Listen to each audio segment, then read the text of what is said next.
দর্শক, নতুন ভিডিওতে স্বাগতম।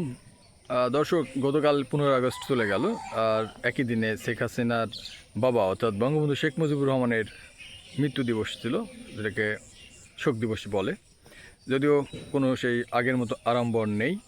শোক দিবস এলে সারা বাংলাদেশ জুড়ে যেভাবে বক্তব্য হয়, শেখ মুজিবের যে ভাষণটা প্রচার হয় সেটি হয়নি। কোনো রকম অনুষ্ঠানও হয়নি। এমনকি ধানমন্ডিতে 32, সেখানে আওয়ামী লীগের কেউ তেমন দেখা যায়নি, বা কয়েকটা ঘটনা কিন্তু খুবই আলোড়ন তৈরি করলো। অন্যদিকে বিএনপি চেয়ারপারসন বেগম খালেদা জিয়া, তিনি কালকে তার জন্মদিন, 80তম জন্মদিন তার পালন করা হয়েছে। তবে সারা দেশ জুড়ে দোয়া মাহফিলের মধ্য দিয়েই অনুষ্ঠানটা শেষ হয়েছে। তেমন বড় ধরনের কোনো কেক কাটা বা কোনো অন্যরকম কোনো কিছু করা হয়নি।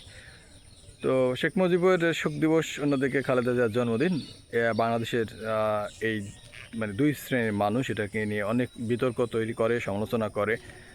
তবে বিভিন্ন সমালোচনা, সেসব কথা আমি আজকে বলবো না। শুধু এটুকু বলবো যে ক্ষমতা থাকলে মানুষের অনেক কিছু হয়, ক্ষমতার সাথে সাথে বহু কিছু ইচ্ছা করে।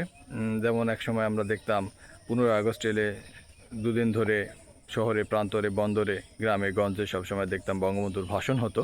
সেটা কিন্তু এবছর হলো না। তারা বুঝতে পারছেন, যেহেতু এখন ক্ষমতায় নেই আর আওয়ামী লীগ পালিয়ে গেছে, তাদের নেতাকর্মীরাও নিজের জীবন নিয়ে সংকটে আছে, মামলা হামলা শিকার হচ্ছেন। এজন্য আগের সেই আওয়ামী লীগের চেহারা আমরা আর দেখি না। শোক দিবসও তেমন অনুষ্ঠানও নেই। সবচেয়ে আওয়ামী লীগের নেতাকর্মীরা কোনো সাহস নিয়ে বা বঙ্গবন্ধু সেখানে যায়নি, সেটাও আমরা দেখেছি।